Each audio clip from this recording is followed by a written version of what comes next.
Well, up first, another round of applause for Effect, the sponsors, everyone that put this on, and like the Effect team in general. This is like absolutely amazing.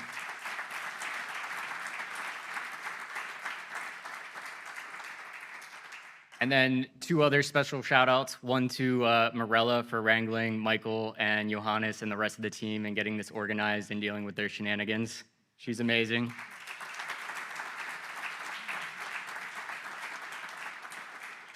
And lastly, a shout out to my fiance in the back corner for wrangling me and keeping me on schedule and dealing with my shenanigans.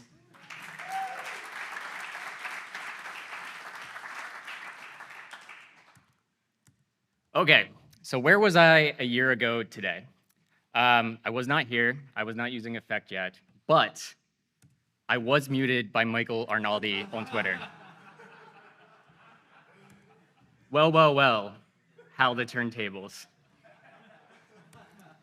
So I want to talk a little bit today about how specifically the domains team is starting to leverage Effect at Vercel. There are a couple other teams that are using it in small places. And just as this disclaimer, I don't speak for anyone else at Vercel other than myself and my team. But yeah, let's get into it. So yeah, already had the great introduction. Thank you, Johannes. I'm a software engineer, 11 years of experience, mostly JavaScript, TypeScript, Node, React. I've had the opportunities to work across a lot of other technologies like Go, Elixir, Rust, you name it, OCaml notably. And I started using Effect when its 3.0 release came out, and at the time I was feeling quite burnout on writing backend applications with TypeScripts, and Effect kind of like reinvigorated my joy for that. And yeah, you can find me yapping all the time on Twitter or Twitch. So let's run through this agenda quickly. I'm going to talk about the problem with TypeScript, qualities of production software, in my opinion, why my team is betting on Effect, the power of an error, the TLD metadata services, our takeaways in the future, and probably won't get to it here, but my slides will be available on my GitHub, just some useful patterns, mostly that I cribbed off Attila. So, the problem with TypeScript. Only one? Just kidding. So, my hot take is that JavaScript has the lowest bar of entry to building and being productive, which is a good thing. It enables people to get into the industry, learn how to program, lots of resources, lots of great programming content. But one of the highest bars of any language, stack, or ecosystem to building high quality, stable, and reliable software. My biggest problem with TypeScript and Node backends is that the language makes it far too easy to only ever consider the happy path. I want to narrow in on the happy path and talk about that. And more specifically, something I like to call happy path blindness.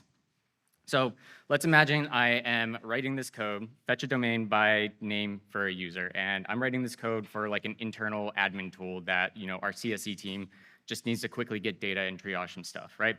So we're going to take a domain name, a user ID, return a promise with a domain. We're going to do some auth checks, call out to the database. If we don't find it, we're going to throw domain not found error, right? Like every person in this room I know has dozens and dozens, if not hundreds of functions that look like this in their code bases.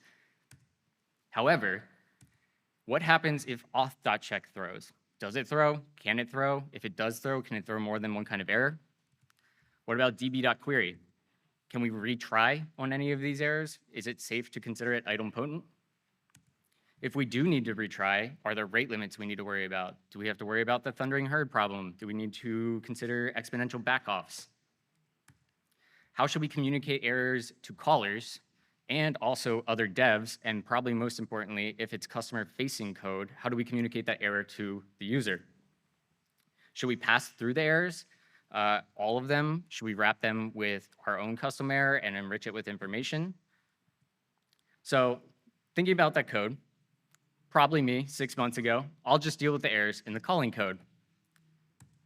I write my function to get the data out to the front end in a next app, right?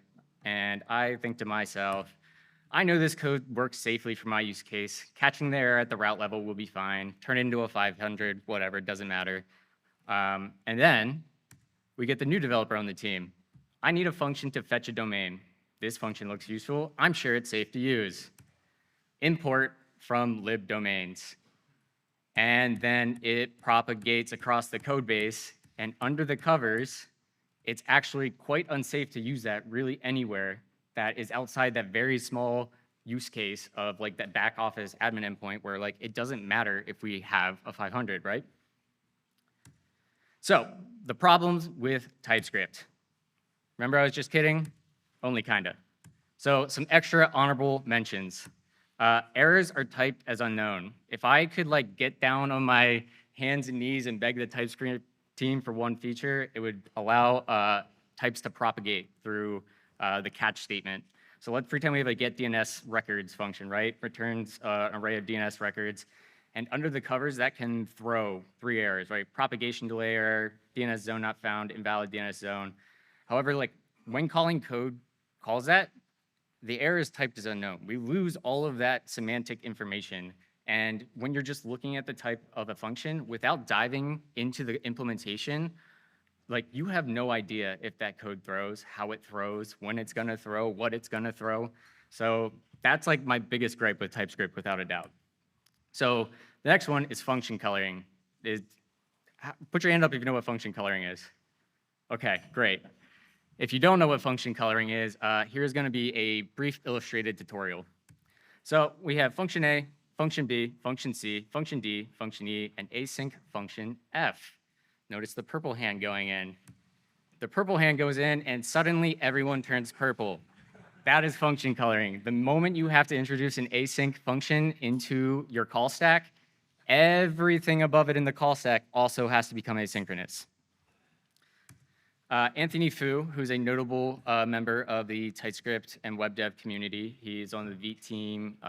He works a lot on Nuxt and just a million other libraries in the ecosystem. Recently wrote probably my favorite blog post on function coloring. So I highly recommend checking that out. He also released a library called QuanSync, which has some interesting properties and similarities to effect.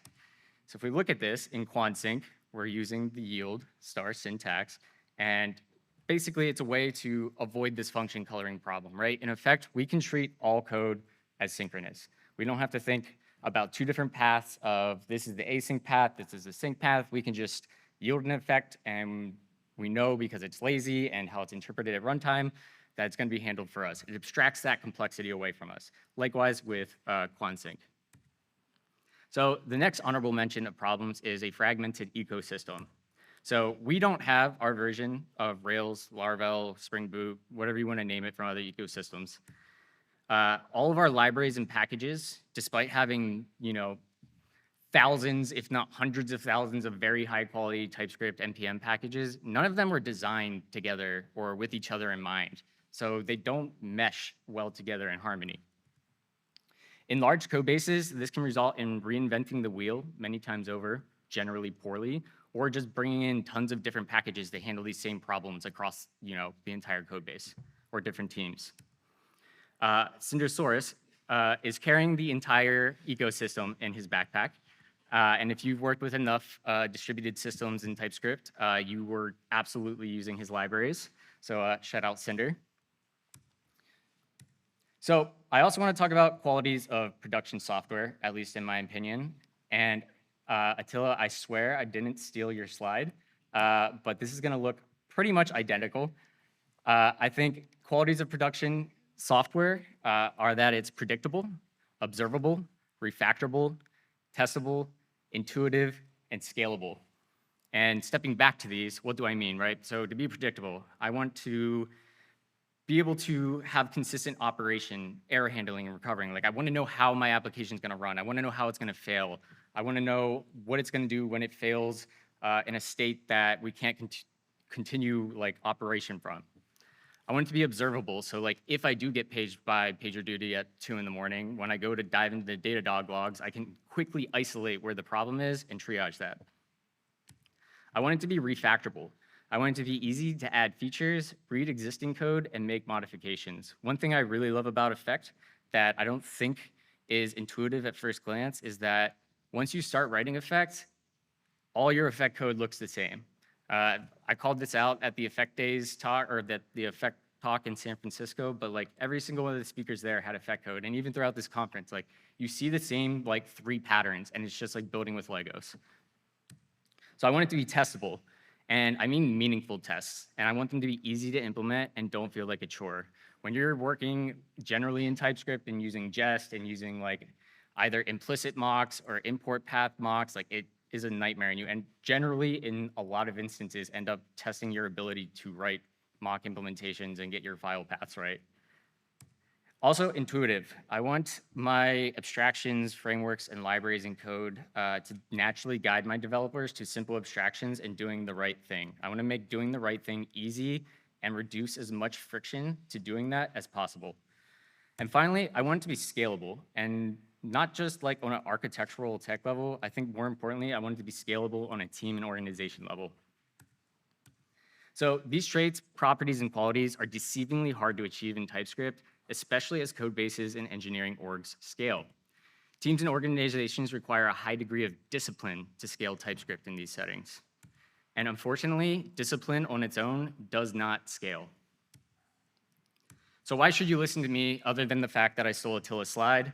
Well, I spent 6.5 years consulting in this ecosystem, and I've had the privilege of working in Fortune 500s, early stage startups, FANGs, and during my time at Fragmented and Vercel, I've gotten the opportunity to work with some of the best TypeScript devs in the world.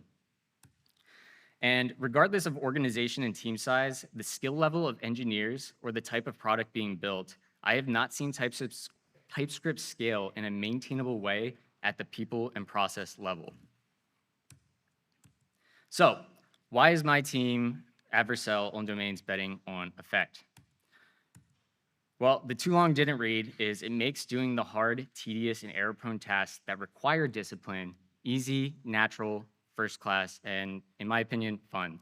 It removes that friction I talked about doing the right thing. It just makes it one line of code to add observability, one line of code to add exponential backoffs, right? It makes the thing that we generally discard to the side because we all want to ship fast. We all work for companies moving fast. Like, it's so easy to set that stuff aside, and effect makes it natural to just do it the first time and do it right and do it better than you're probably going to do it with anything else. So why we're betting on effect? Also, I find effect to be predictable. The effect type is just the most wonderful thing in the world, right? We have 3 generic parameters in the type. We have the success channel, we have the error channel, and we have the dependencies channel. And just looking at the type signature of any function or service in effect code base, you can see at a glance how that code is going to run. It's going to be predictable, and you have the guarantees and the constraints of how that's going to operate. Another important thing to me and my team is composable and typed error tracking, right? Let's say we have these 3 functions, right? Query domain, and that returns a domain not found. Enrich domain takes a domain, enriches it, enrichment error, so on and so forth. As we call these in a function in effect, the runtime and the type system is going to track those errors and union them together for us. Notice like the only TypeScript in this file is annotating the domain name coming in. Yet if we were to look at the type signature of that function, it captured all of the information, how it can fail, right? We can get a domain not found error, we get an enrichment error or a renewal failure. So when that new developer comes to our code base and they say, is this safe to use? They just pull up their hover docs and they see, oh, I have to consider handling domain not found, enrichment error, renewal failures.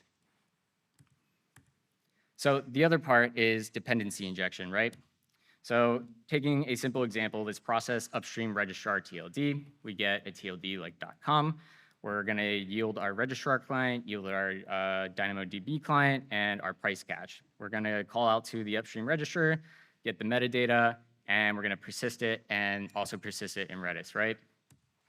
Now, this is amazing, especially given our last talk for testing, right? In production, we're using our default implementations, probably read it in, from environment variables or something.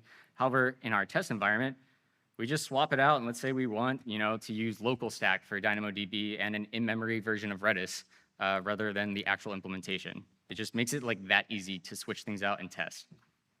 And ultimately, you can just yield star things. So the other important trait is observability. And with or without effect, if you're not leveraging OTel or some sort of tracing, whether it's Datadog or whatever, like, please do it. Even if you have to prop drill the tracing client down through everything, you will make your life better, your team's life better, your customer support life better, and you'll be able to fix problems so much faster. But especially with Effect, like just being able to add OTel integration with basically one line of code, again, reducing friction to doing the right thing is just amazing. And of course, if you've never seen traces, I snagged this quick screenshot from the docs. So another thing is harmony, and I added this slide a little late after I listened to the most recent episode of Cause and Effect. In it, Michael Fester, who is a founder of Mark Prompt, talked about this idea of harmony. And he talks about essentially how all the different pieces of the Effect ecosystem, whether it's schema, Effect, cluster, AI, right, they all just kind of fit together naturally and compose. And he basically compared it to like just a harmonious ecosystem. And like that's opposite of what I said earlier, where we have all these different packages that don't play nice together and we have to write our own abstractions and glue them together. And I thought that was a really great call out. So getting into actually adopting Effect for domains at Vercel. So this was my anticipated timeline. In December, I was going to start working on adding self-serve renewals. In January, I was planning to ship the TLD metadata service. In February, we were going to start our domains search by revamp. And in March, I wanted to talk about it. The actual timeline, I started work on self-serve renewals in December. In January, I get roped into a P0 fire helping the billing and money team update some Stripe stuff within domains and other places in the code base, and that took my time. February, we finished self-serve renewals, and the domains team becomes official. We add 2 more engineers to the team and then a designer. Up until that point, it was really just me. And in March, we shipped the TLD metadata service, and we started our search by kickoff. No code has been written yet. Timelines. So despite not being able to show off this flashy, revamped, re-released domain search by experience, we still have gotten a lot of value out of Effect along the way. So I want to talk and narrow in on self-serve renewals. So we released this a couple months ago, and up until that point, Vercel historically only supported auto renewals for domains. So you turn it on, gets your renewal date, we renew it for you. You have no control over that. It just works, hopefully.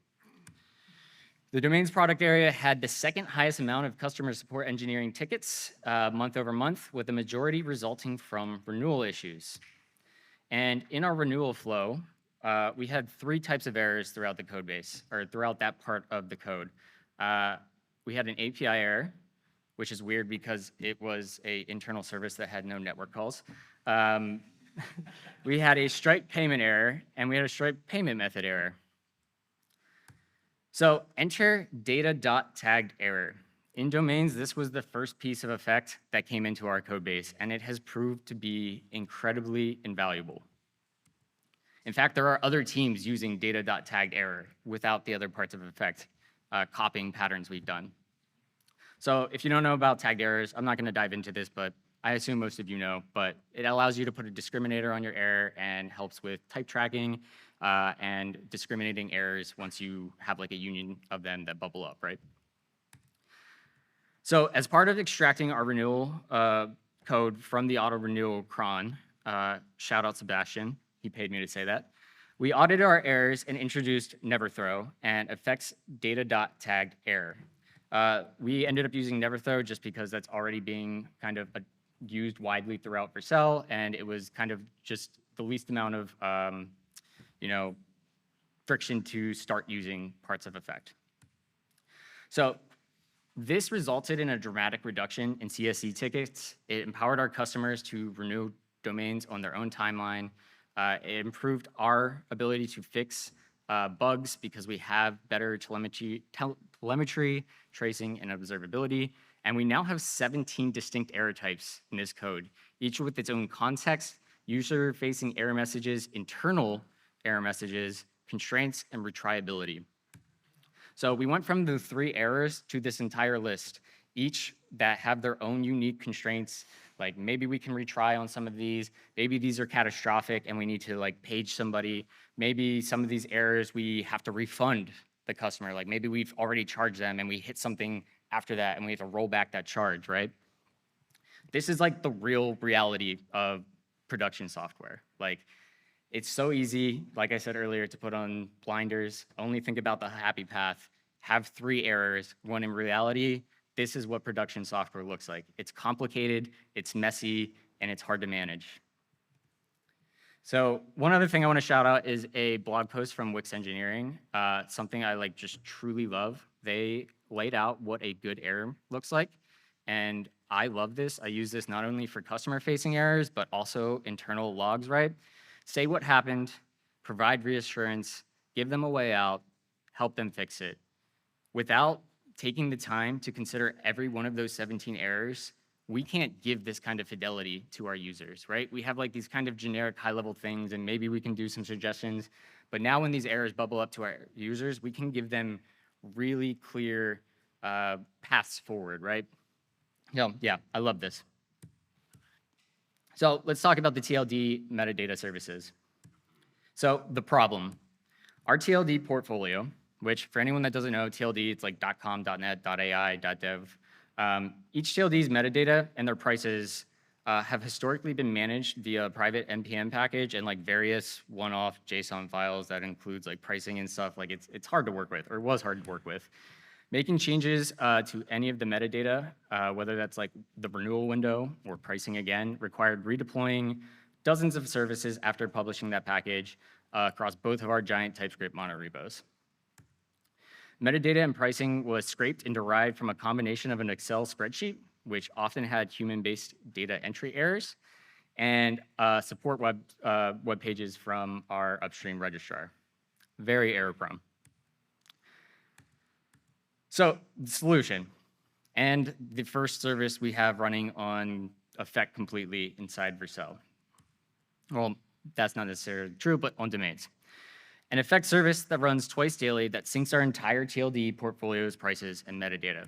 And the way it works is basically when this runs twice a day, it goes out to our registrar, pulls down in batches of 25 TLDs, transforms it, persists it, puts it in the cache, and ultimately stores it in DynamoDB.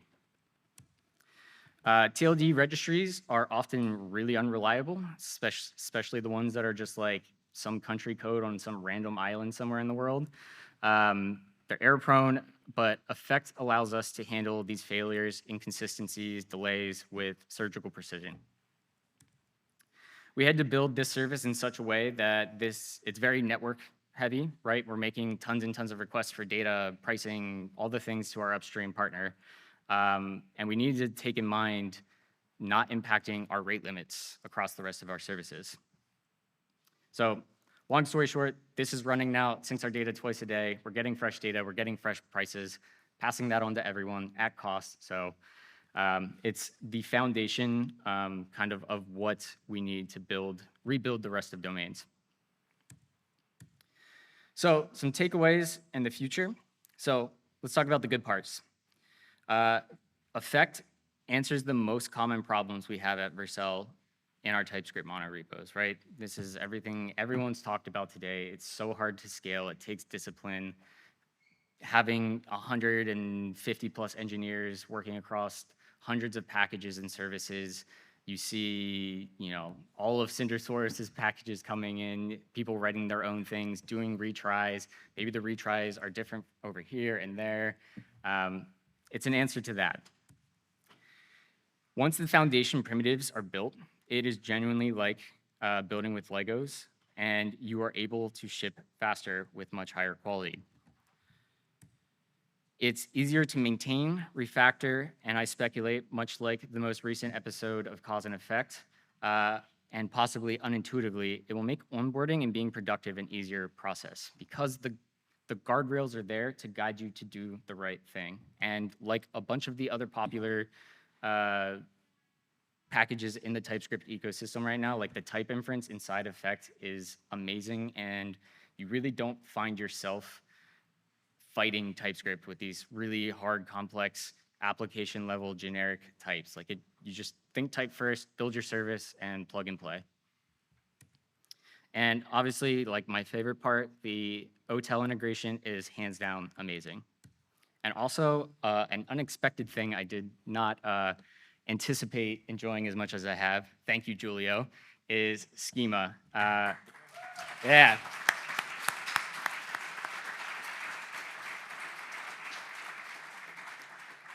So I was like a huge Zod fan, and I'm good friends with David Bloss, so I really love archetype. I didn't really anticipate leaning into schema as much as I did. That kind of goes back to the harmony of the ecosystem. But in working with especially Maxwell on some stuff, like he compared it to working with Serde from the Rust ecosystem, and that like just made it click instantly in my brain, and I was like, oh, okay, I get it. And from there on, like I love schema. So the bad parts. Buy-in can be challenging due to the perceived learning curve. And like as we already called out earlier, like the docs have gotten infinitely better over the past year, and I have full faith that they will continue to get better. Getting OTel to play nice with Datadog and integrate with existing tracing was pretty challenging. Part of this is due to just like how we do infrastructure and Terraform inside Vercel, but that was pretty tough to get right. And then there's a large API surface. It can be quite overwhelming for people who haven't worked with it, even if they're seasoned TypeScript devs. You type effect dot, right? Giant list. But it is TypeScript's missing standard library after all.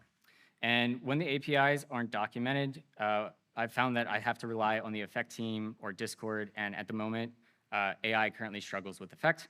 Also, like all things that we've seen get better over the past year since the last Effect Days conference. And again, super optimistic that this is going to become a less of a problem in the future. And then just some feedback from other members of the team is that some APIs and abstractions feel too low level and aren't as intuitive as like your typical like effect type and some of the more common APIs. I'm very excited and eager and optimistic about the future of Effect, especially at Vercel. I'm really interested in exploring Effect Cluster, specifically the workflows part for domain and certificate renewals. We renew millions of certificates every month, and I'm quite excited for what that could look like in a durable workflow model.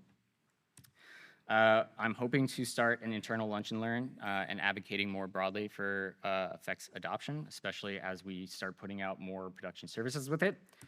And our revamped search by. How many people like miss Google domains? Only one? Come on now. Okay, fine.